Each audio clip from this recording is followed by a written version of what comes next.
Good afternoon. We're in Miami, Oklahoma at the Doson Museum. And we're going to take a little look through here today. We've got Jordan here. Yes, I'm Jordan Boyd. I'm the director of the Doson Museum and Home.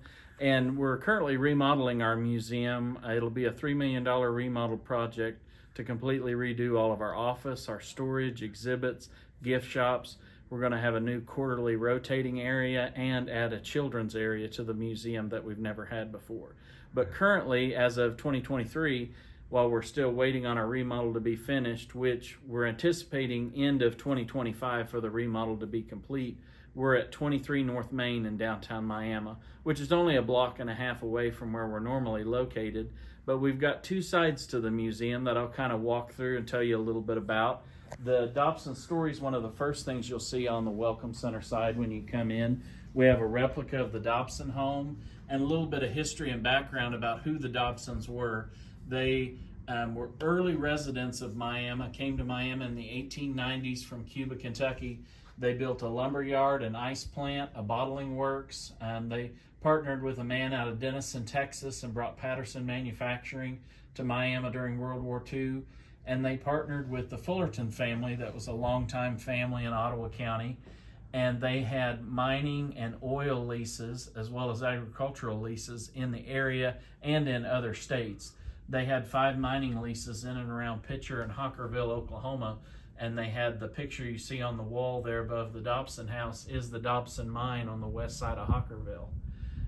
There were 4 children in the Dobson family. Martha Dobson passed away at the age of 5 before they moved here, but the other 3 children, Wayman Dobson was mayor of Miami 6 different times.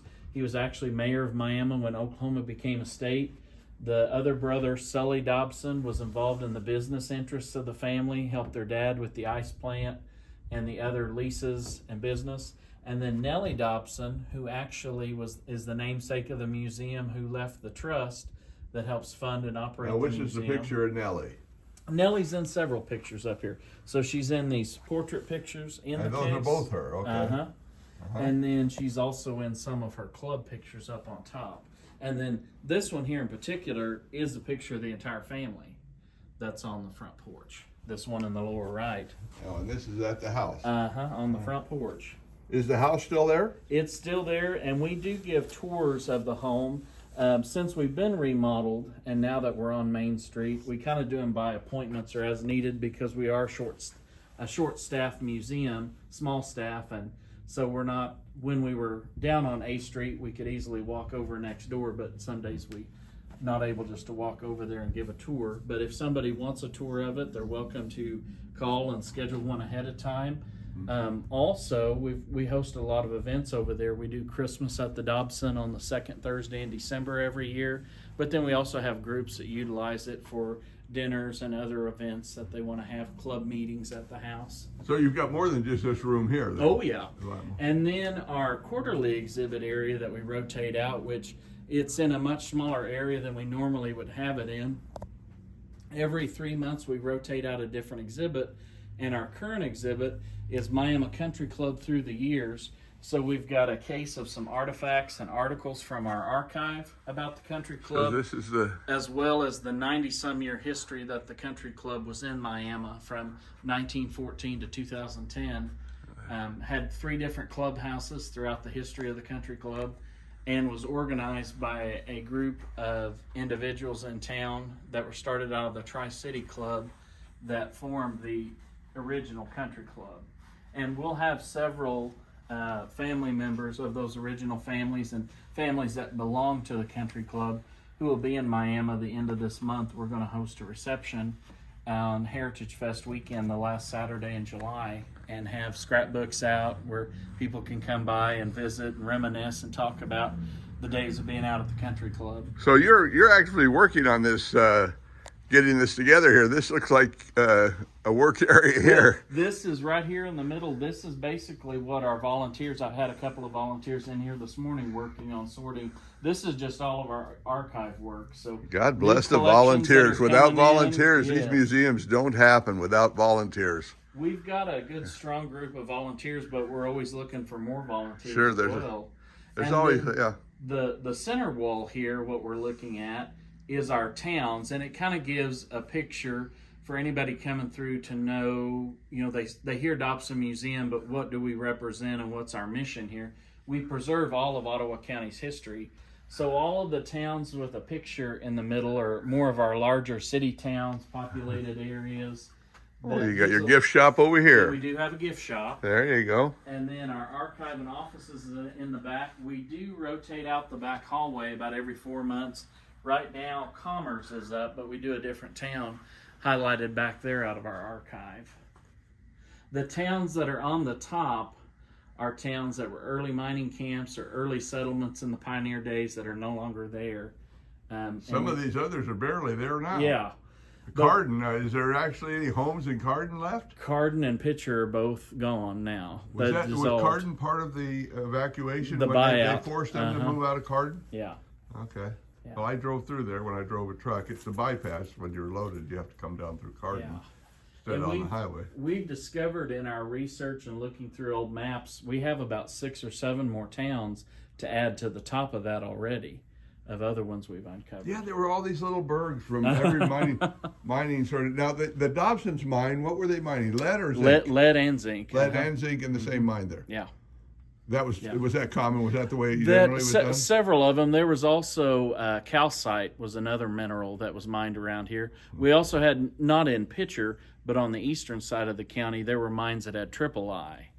What's triple I? Triple I. It was used in sunscreen and other materials, and it's very porous and very almost like a powder. Like if you were to pick it up, it just crumbles in your hands. Is there any other kind of mineral extraction going on now? Not currently. The Pitcher, a lot of the mines around Pitcher, the late 60s, early 70s was the last there was any activity. So. I love gift shops.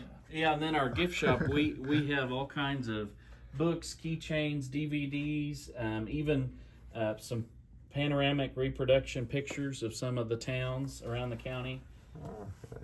Then coffee mugs, ornaments, books, a little bit of everything. Good deal.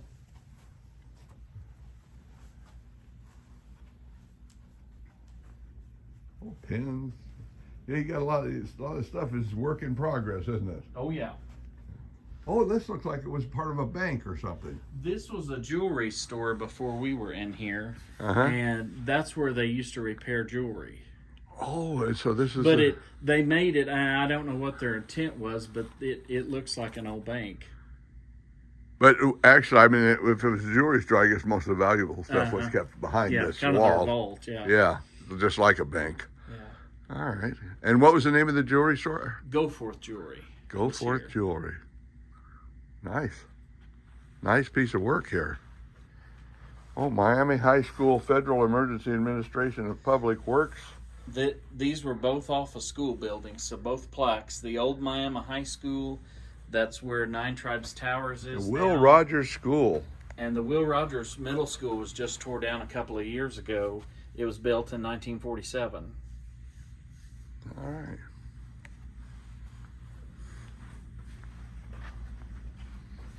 And of course, Commerce is another mining town, but these are all pictures and items from our archive about Commerce. So we do a different town back here about every 4 months.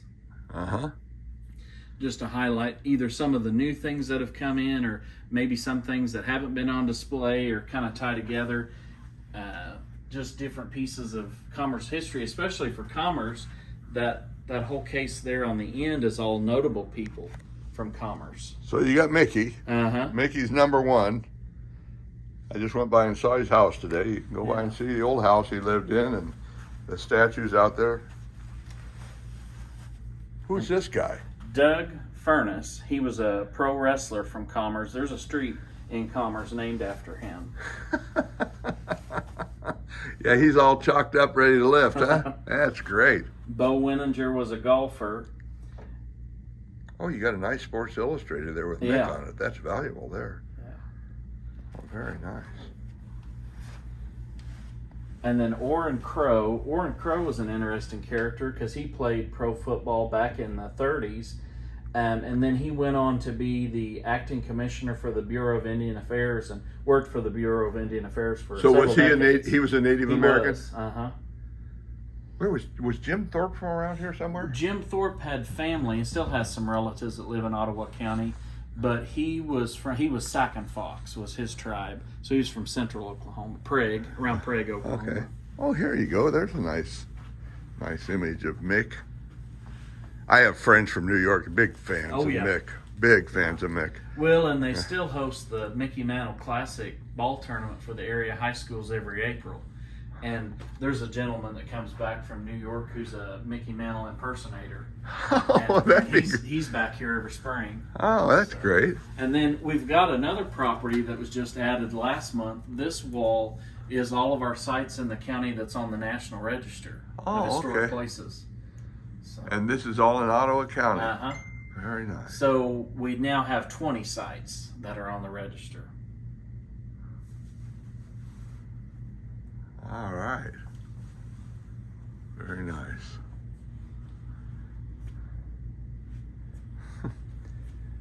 Nine Tribes Tower. 20 sites. That's quite a few for us. Oh, yeah. And there's still plenty more. You know, these are through a nomination process, whether there's the property owner or an organization fills out the application and the nomination. There's plenty of other sites who are eligible in the county that could be added. Well, that's quite a process, and you here in Ottawa County understand the process because you've done it a lot. Yes, and it dates back 1980. The Modoc Mission Church and Cemetery was the first property that was added, and so each of these are the picture taken from the date that it was added on the register, what the property looked like at that time. Well, there's a lot of requirements, and I've actually seen a few properties here lately where people said, well, they'd like to be on the register, but they can't because they've done something to the property that disqualified it, or they don't know what they can and cannot do, but they have to do it right to get on. Well, that's great. Okay, and you say we got another building over next door, huh? Back out the front and go next door and show the permanent side too. Okay, I just want to take a picture of this plaque right here. Yeah. Is this your benefactors? Well, these are some of our volunteers that we've recognized over the years. So those are individuals that were volunteers at one time in the museum and they've passed away. All right. I want to see this here too. Here's a sign here. Oh, you got an entrance here. Yeah. Yeah, we have an entrance off the parking lot off of A Street or off of Main Street. Okay. All right, great. So yeah, we can go back out the front door. Okay, I'll shut this down. All right, so our window displays that we have here in front of our annex on the Welcome Center side, we rotate out to, sometimes with our quarterly exhibits, or sometimes we leave them up longer.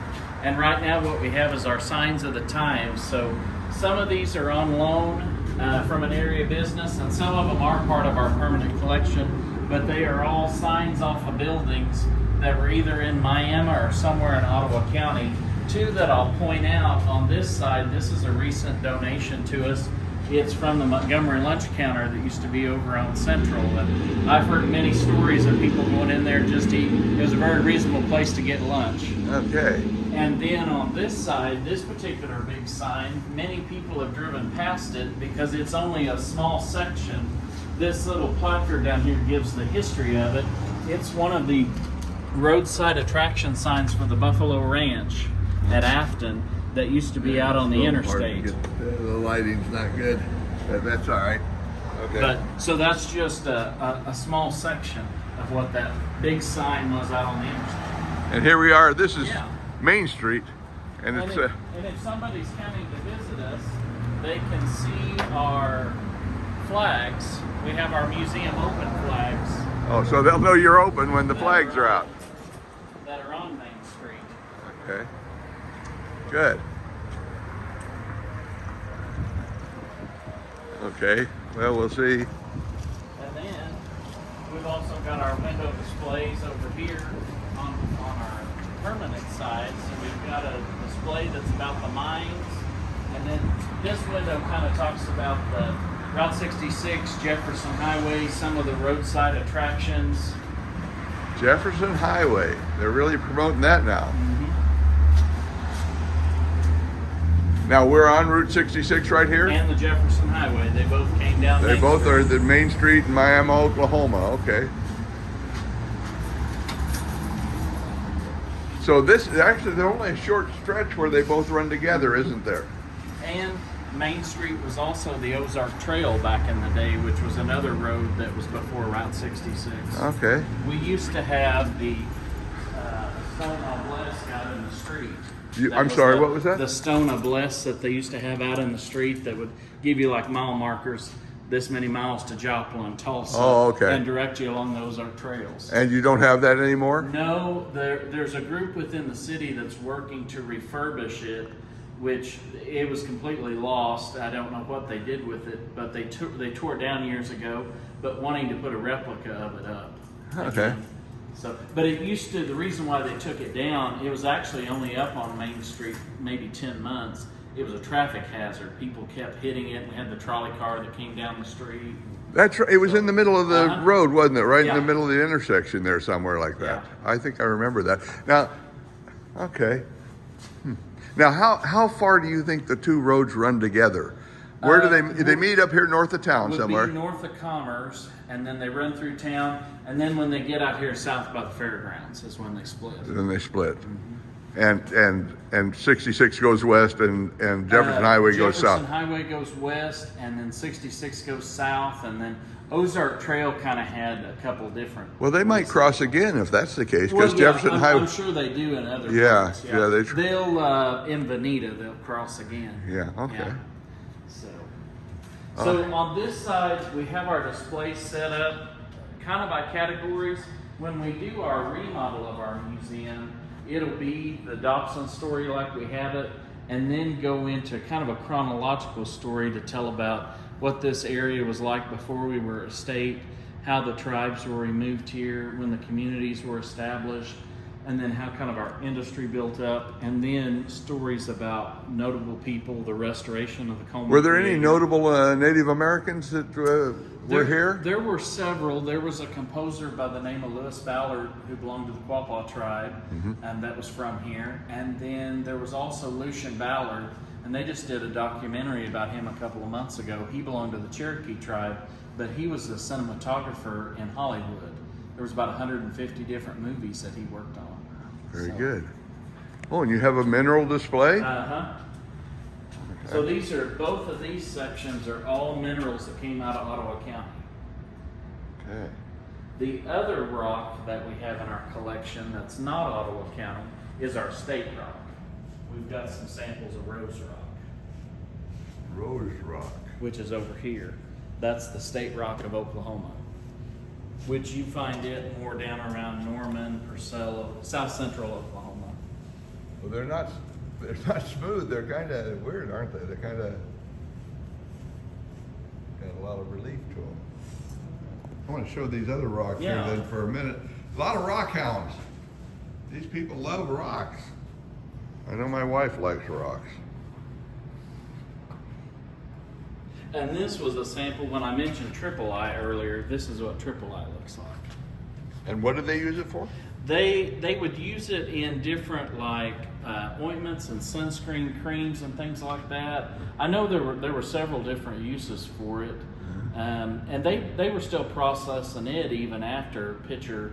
And I know there's still a company now. I don't know how much they extract out of Ottawa County, but I know there's still a triple I industry out So of there's Arkansas still and Texas. still a commodity that then. use it, yeah. Okay. And what's this here? That plate, it's made out of zinc from Ottawa County, and it came off the old bridge that they tore down over the river by the fairgrounds. And that's the Neosho River that runs through here. And you've had recently, you were in the news, you got a grant to do something about the flooding. The city had received one of the largest grants in its history to remediate. $6 million? Yes, yeah. They've got a year to develop the plans, and then they can start moving forward and FEMA funding the project. So these are different, a lot of different subjects right here. The battle song of lead and zinc. The majority of the lead and zinc that they used during World War I and World War II came out of Ottawa County.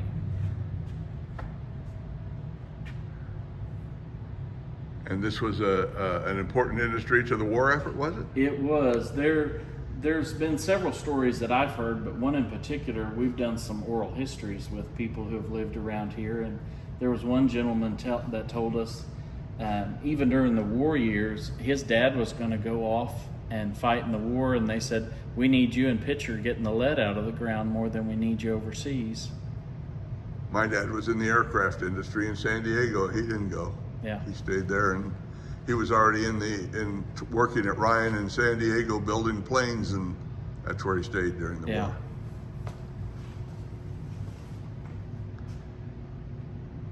They've got one of these just like this up at Baxter Springs in the museum. They got one of those things.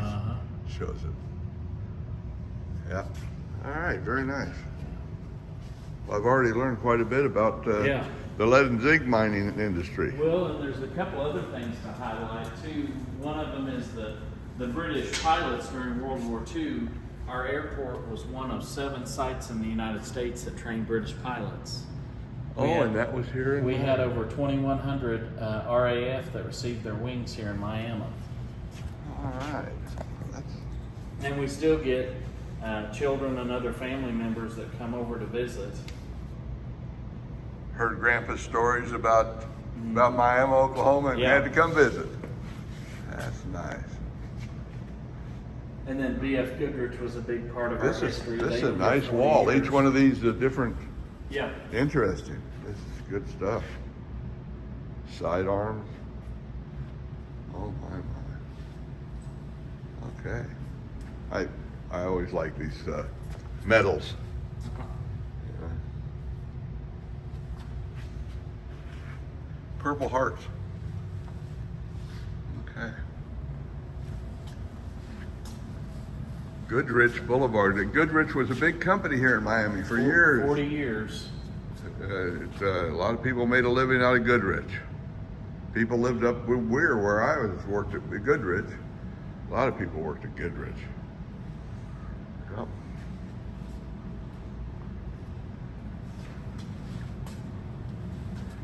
This is all about tires. 40 years, huh? Right. And we have a lot of our pioneer history too.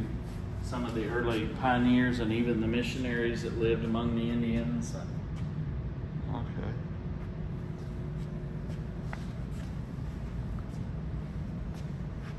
Oh, here's some nice rifles here. We have over 15,000 artifacts in our collection, and we have over 500,000 books, images, maps, manuscripts that are in the archive. Bound newspaper volumes. You know, I love this history, but I tell you that curating is so much work, and there's so much to do with all of it. There is. It's my weak point is, you know, I do everything I can to get rid of anything I have. I don't want to start a collection. It's too much. There's just so much stuff, and it's interesting. I like it. I just don't want to have to take care of it. It's too much work. And this photograph up here in the upper right, that's what Main Street, Miami looked like in the 1890s. Let's see here. I got a little spot there where I get it without too much glare on it. And that's Main Street, Miami in the 1890s, 1892. Looking south, First Street and Central. All right.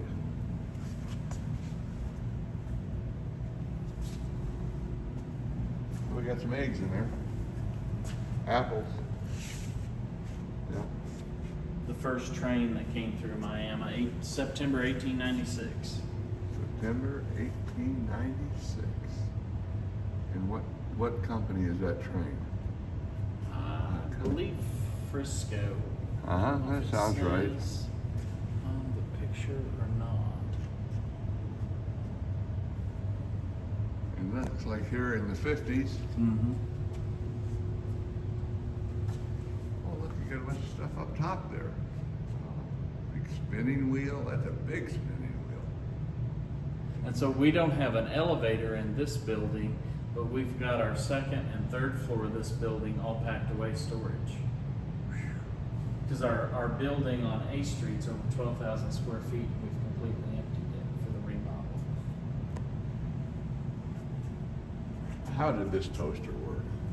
That was back from the probably 1880s, 1870s. You would put it on the stovetop And it would and gather then flip heat, the bread over. and you put it on the little rack and toast one side and turn it over and toast the other. All right, I can hear him now. I like mine toasted just on one side. Thoroughly modern, thoroughly modern. Wonderful. Well, this is great. And What's that's this even here? That picture up top there shows the Serpentine Street that used to be here in Miami. We still get questions about it, that it would kind of wind with every block as you went down Main Street. Even in the early 90s, it was like that, right? Mm-hmm. From the 70s till about 2005, 2006, around in there's when they took it out. I remember, yeah. Yep. Used to have your jeweler down here advertised. What was his name? Harvey. Harvey's, yeah. Harvey Claus. Yeah, Harvey Claus, that's right. A showman a bit of a showman. Here's some old Victorian clothes, some chaps, And then dentist chair, okay. this dollhouse was built by a local family. Uh-huh. There were some pieces that they bought, but there were many pieces that they handcrafted themselves. And they even, to the detail that they went, some of the photographs in there are family photographs they had shrunk down and put in Miniaturized, the frames. And they've even got like the little pail where the milk spilled in the kitchen and the little kittens. Very nice, very nice. And then Weinart Pottery is a big one for collectors that come around to Miami. It was a big attraction on Route 66 in the early days. There was a pottery place in Oswego as well. And what was the connection between these? Because sometimes people will connect Frankoma and Mrs. Arter.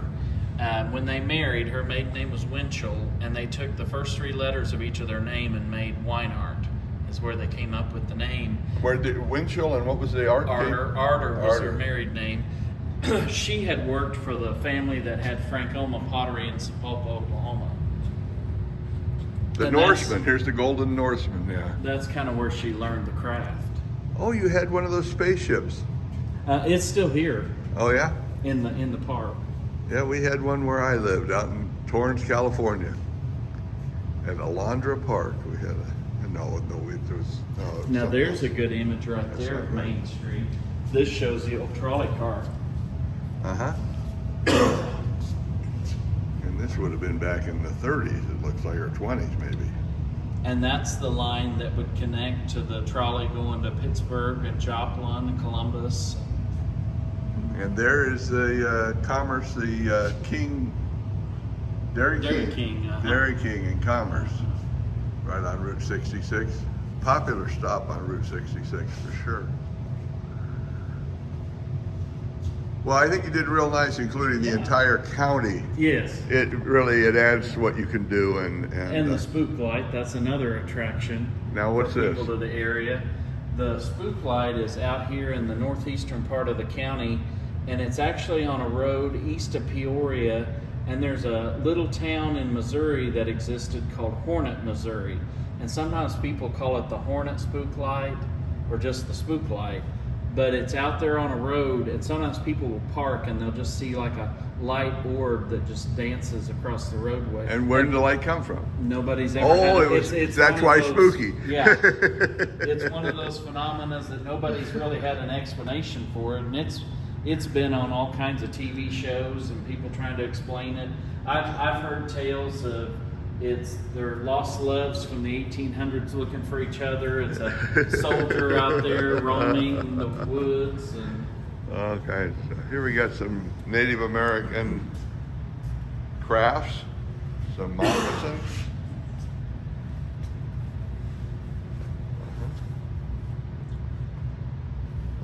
say this is here? A bow. It just Oh, doesn't okay. have the string and Sure, everything on it. sure. Uh-huh. Okay. Beautiful. Very nice.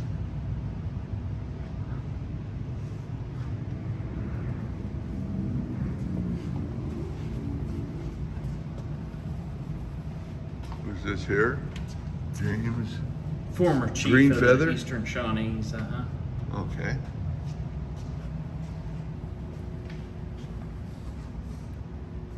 Nice, nice, nice. Well, there's a few more things to see, but oh, look at this here. They had a 1 in 12. What's that mean? Were they 1 in 12? That's not good. Yeah.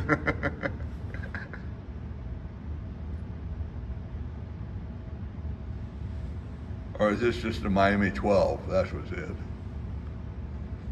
I kind of think it was their record because it's got 13-0 by pitcher and 1-12 by Miami.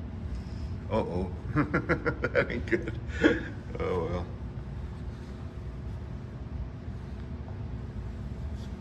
NEO-A&M.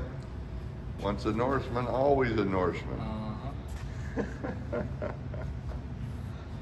French horn. Ah, Boy Scouts. We got Boy Scouts, we got Cub Scouts, Girl Scouts. Were there special divisions of the Boy Scouts, Girl Scouts for the Native Americans? I see some different kind of names here, like Cherokee Camp. Huh. I don't know if they did or not. Interesting. Cherokee Council. Different. Well, thank you very much. Yeah. You know, there's more to see, but I think it gives you a good idea. And I do these to promote the museums here. To hopefully someone, people know you're here. Maybe they'll come by and see you. For sure. There's a lot to be learned in these places, and I thank you very much for your time. And like I said, there's a lot more in storage. This is just what we've rotated on display right now. So. And you'll have this. You're hoping to be up and get everything out and displayed in the final form within a year. Our remodel December 2025 was what our target is right now. Well, there's plenty to do to get it done by then. Yeah. Yeah. Well, thank you very Thank much. you. Appreciate it.